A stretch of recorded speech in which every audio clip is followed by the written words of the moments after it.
Con mis manos aún temblorosas, vi cómo se daba la vuelta, caminaba hacia el patio y vaciaba la comida en el tazón del perro, como si no fuera alimento, o como si yo no fuera una persona. Como si ambas cosas fueran basura. Lo que ella no sabía, lo que ninguno de ellos imaginaba, era que sus padres habían llegado antes de lo previsto y estaban de pie detrás de la puerta de la cocina, escuchando cada palabra.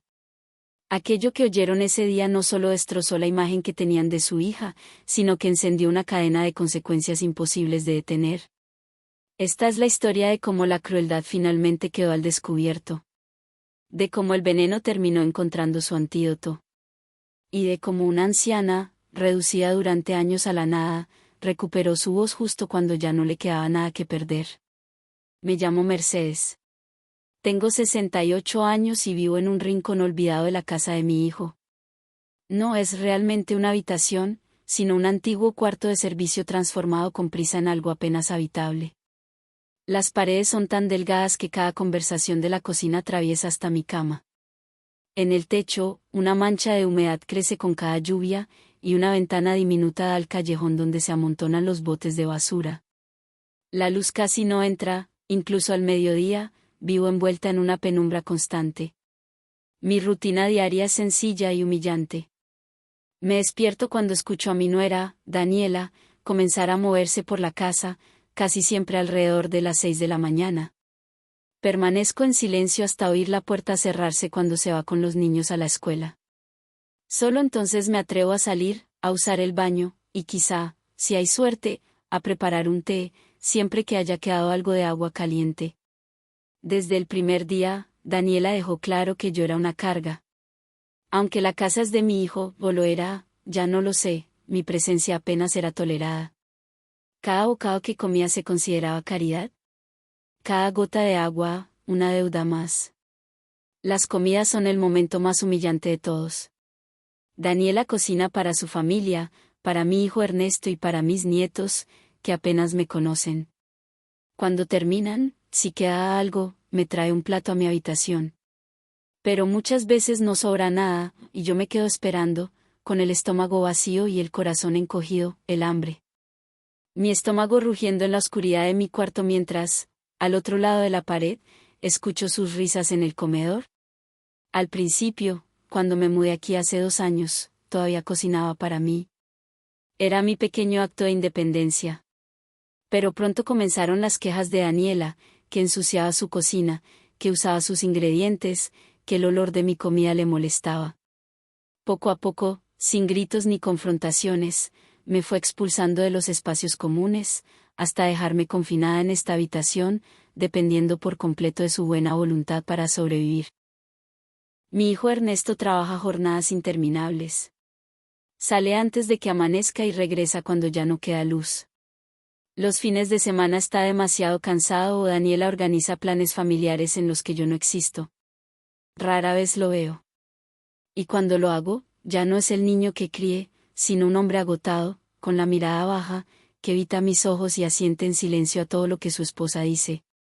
Tengo una amiga, doña Lupita, que vive 3 casas más abajo. Es la única que conoce la verdad de cómo vivo. Viene a verme cuando Daniela no está, trayendo pan o fruta escondida en su bolsa. Nos sentamos en mi habitación, hablando en susurros como si fuéramos conspiradoras, porque sé que, si Daniela descubre estas visitas, encontrará la forma de prohibirlas. Esto no está bien, me repite siempre doña Lupita. Deberías irte. Deberías contárselo a alguien.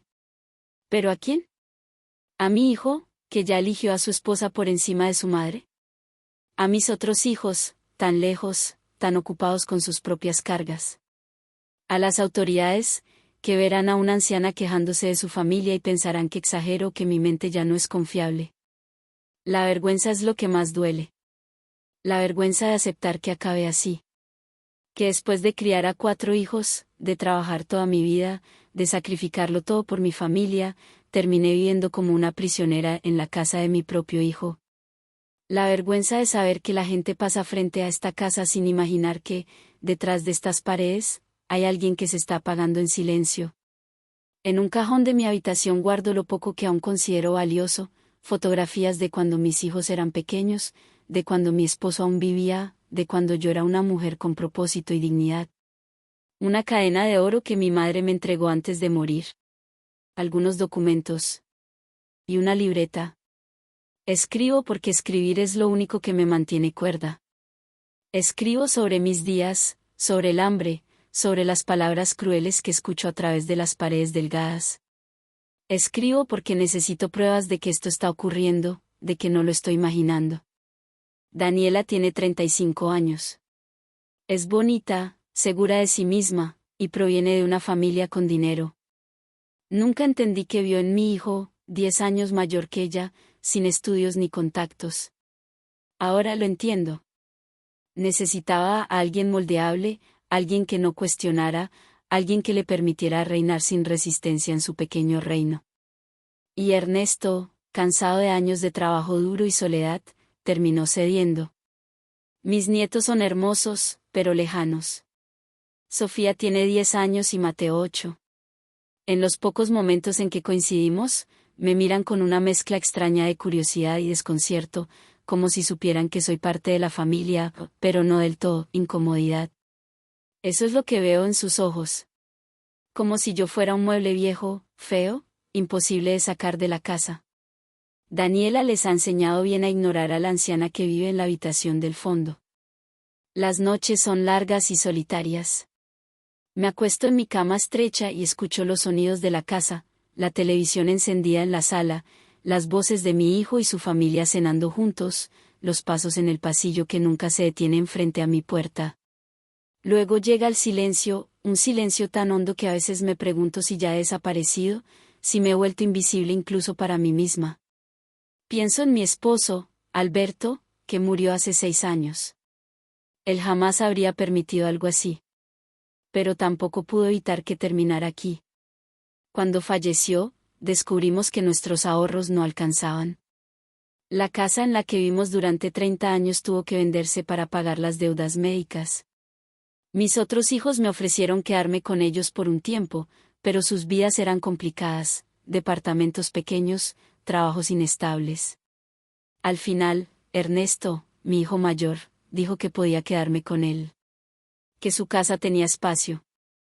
Que sería solo por un tiempo, hasta encontrar una mejor solución. Eso fue hace 2 años. La mejor solución nunca llegó. Lo temporal se volvió permanente. Y el espacio en su casa resultó ser este cuarto oscuro donde me esconden como a un secreto vergonzoso. Antes de seguir contándote lo que pasó, lo que cambió todo para siempre, asegúrate de estar suscrito a este canal. Activa la campanita, porque historias como esta necesitan ser escuchadas. Y cuando conozcas toda la verdad, cuéntame en los comentarios qué sentiste, si alguna vez viviste algo parecido o si simplemente necesitas desahogarte. Estoy aquí para leerte. Ahora sí, déjame llevarte al principio.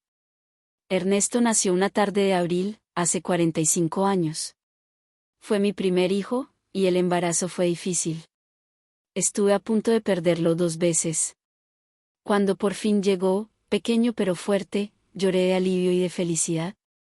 Alberto y yo vivíamos entonces en un apartamento diminuto, apenas nos alcanzaba para comer, pero nos sobraba amor. Desde bebé, Ernesto fue un niño serio. No lloraba mucho. Observaba el mundo con esos ojos grandes y oscuros que parecían comprender más de lo que correspondía a su edad. Al crecer, se convirtió en mi mano derecha.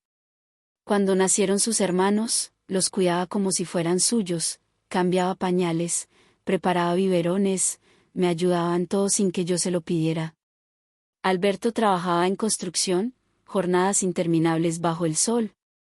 Yo limpiaba casas y, cuando Ernesto era pequeño, me lo llevaba conmigo porque no tenía con quién dejarlo. Se sentaba en un rincón, coloreando en hojas recicladas, mientras yo fregaba pisos en casas de gente que tenía más de lo que nosotros alguna vez nos atreveríamos a soñar. Cuando Ernesto cumplió 8 años, empezó a trabajar también. Nada formal, solo pequeños encargos que encontraba aquí y allá. Ayudaba en la tienda de la esquina empacando bolsas, lavaba carro los fines de semana, hacía cualquier cosa que le permitiera aportar. Cada moneda que ganaba la traía a casa y la depositaba en mi mano con orgullo. Para ayudar, mamá, decía, con esa seriedad que siempre lo acompañó. Yo le agradecía, pero guardaba ese dinero para él. Para su educación. Para su futuro. Soñaba con que su vida fuera distinta, con que tuviera oportunidades que Alberto y yo jamás conocimos. Logró terminar la preparatoria, algo que ni su padre ni yo habíamos podido hacer. La universidad no fue posible, el dinero no alcanzaba para alimentar a 4 hijos. Aún así, consiguió trabajo como asistente en una oficina de contabilidad. El sueldo era modesto, pero era un empleo honesto, con escritorio y computadora. Yo estaba inmensamente orgullosa. Durante esos años vivió con nosotros. Entregaba casi todo su salario para ayudar con los gastos de sus hermanos menores. Nunca se quejó. Nunca reclamó. Aceptó el sacrificio como si fuera su deber. Era un buen hijo. El mejor. Se casó tarde, a los 35 años. Conoció a Daniela en el trabajo, ella era hija de uno de los clientes importantes de la firma. La primera vez que la trajo a casa, yo estaba nerviosa. Nuestra casa era humilde, los muebles viejos. Aún así, hice lo mejor que pude, cociné mi mejor comida, limpié hasta dejar todo reluciente. Daniela llegó con ropa cara y una sonrisa que no alcanzaba sus ojos. Comió poco, más moviendo la comida en el plato que llevándola a la boca. Hizo comentarios que sonaban a elogios, pero se sentían como desprecios. «Qué acogedor», dijo, observando la sala. «Tan tradicional». Ernesto la miraba con adoración. No percibía el desdén cuidadosamente disfrazado en su voz. O quizá no quería verlo. Después de años de trabajo y soledad, había encontrado a alguien que lo hacía sentirse elegido, una mujer hermosa, de buena familia, que lo había escogido a él. La boda fue elegante, pagada por los padres de Daniela. Nosotros apenas pudimos aportar nada. Alberto ya tenía problemas de salud y los gastos médicos habían vaciado nuestros ahorros. Daniela dejó claro que no esperaba ayuda. «Es mejor así», dijo con aquella sonrisa falsa. «Queremos que todo sea perfecto y ustedes no tienen que preocuparse por nada». La traducción era clara, no quería que nuestra pobreza tocara su boda perfecta. Después de la boda, Ernesto se mudó a la casa que los padres de Daniela les regalaron. Una casa hermosa, en un barrio bonito. Los visitábamos de vez en cuando, pero siempre me sentía fuera de lugar. Daniela tenía una forma muy sutil de hacerme sentir una intrusa, ofreciéndome tentazas delicadas mientras me observaba como si temiera que fuera a romper algo. Luego llegaron los niños. Primero Sofía, después Mateo. Yo quería estar presente, ser la abuela que cuida, que consiente, que acompaña. Pero Daniela siempre encontraba una excusa, los niños estaban enfermos, tenían actividades, o simplemente prefería a su propia madre para ayudarlos. Alberto murió cuando Sofía tenía 4 años. Un cáncer que se lo llevó en 6 meses. Ernesto vino al funeral, claro, pero Daniela se quedó en casa con los niños. Son muy pequeños para un entierro, explicó. Después de sepultarlo, Ernesto me abrazó y lloró en mi hombro como cuando era niño. Lo siento, mamá. Siento no haber estado más. Pero las visitas no aumentaron tras la muerte de Alberto. Si acaso, se volvieron más escasas. Ernesto estaba absorbido por el trabajo y su familia. Yo me quedé sola en aquella casa, vendiendo poco a poco nuestras pertenencias para sobrevivir con una pensión que apenas alcanzaba, cuando finalmente no tuve más opción que pedir ayuda, cuando la casa tuvo que venderse y me quedé sin un lugar a donde ir, fue Ernesto quien se ofreció. «Puedes quedarte con nosotros, mamá», dijo por teléfono. «Tenemos espacio». Lo que no me dijo fue que Daniel había luchado con furia contra esa decisión. Me enteré después, escuchando sus discusiones a través de las paredes. «No quiero a tu madre viviendo aquí», gritaba ella. «Ya hacemos bastante ayudando a tus hermanos con préstamos». «Es mi madre», respondía Ernesto, con una voz débil frente a la suya. «No puedo dejarla en la calle». «Entonces métela en un asilo. Hay lugares para gente como ella». «No puedo hacer eso». «Por favor, Daniela». «Solo será temporal». ¿Cuántas veces he escuchado esa palabra? temporal. Como si fuera una promesa con fecha de caducidad. Como si yo tuviera algún lugar al que ir si tan solo esperaban lo suficiente. Los primeros meses fueron difíciles, pero soportables. Daniela era fría, aunque correcta. Me asignó el cuarto de servicio sin preguntarme si era adecuado. Me impuso reglas, horarios para usar la cocina, tiempos para el baño. Aún así, me hablaba. Me sentaba a la mesa con ellos, aunque fuera solo porque Ernesto insistía. Con el tiempo, todo empeoró. Daniela empezó a encontrar defectos en cada cosa que hacía. Dejaba un plato en el escurridor. Usaba demasiado papel higiénico. Mi tos nocturna despertaba a los niños. Cada queja era entregada a Ernesto cuando regresaba del trabajo, cansado, sin fuerzas para defenderme. Las comidas familiares se acabaron. Empecé a comer sola, en mi habitación. Las porciones se hicieron cada vez más pequeñas. Sobras frías en platos desechables, como si no mereciera la vajilla de verdad. Algunas noches, con el estómago vacío, me atreví a salir a la cocina buscando algo, cualquier cosa. Pero Daniel había puesto candados en la alacena y en el refrigerador. Sí. ¿Candados? Para mantener a una anciana de 68 años lejos de la comida. Me fui encogiendo. Haciéndome más silenciosa. Tratando de no ocupar espacio, de no causar molestias. Pero nunca era suficiente. Mi sola presencia era el problema. Yo era el recordatorio viviente de que Ernesto venía de la pobreza, de una familia sin el dinero ni el estatus que Daniela valoraba. Intenté hablar con Ernesto una y otra vez. Rogarle que viera lo que estaba ocurriendo. Pero él esquivaba cualquier conversación incómoda. Dale tiempo a Daniela, decía. Para ella también es difícil ajustar su casa. Como si yo fuera el problema. Como si vivir allí hubiera sido una lección mía.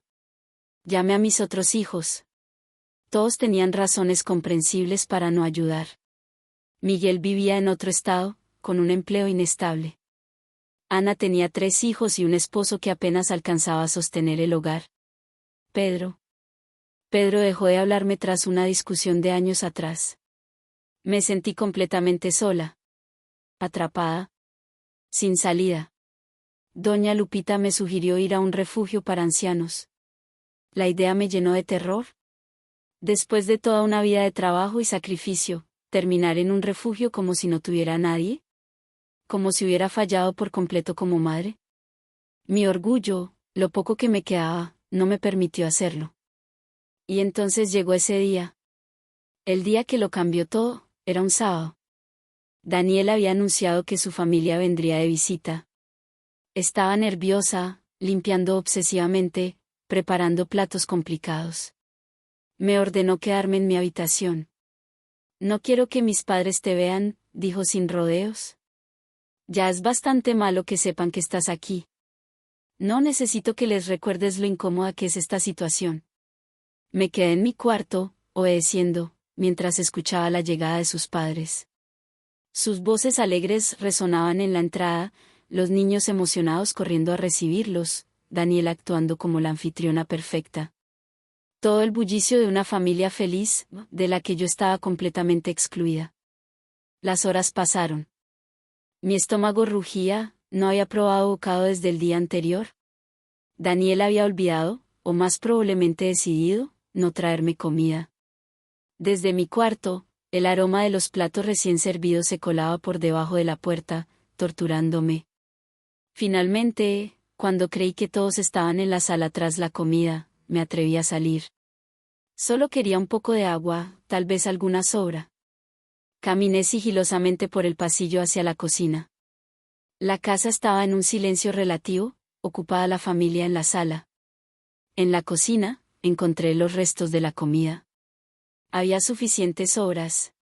Mi boca se hizo agua al ver el pollo asado, las papas, la ensalada. Con manos temblorosas tomé un plato limpio y comencé a servirme apenas una pequeña porción. ¿Qué crees que estás haciendo?, gruñó Daniela desde la puerta. Sus ojos ardían de ira. Se acercó y me arrebató el plato de un tirón, casi haciéndome caer. Tengo hambre, susurré.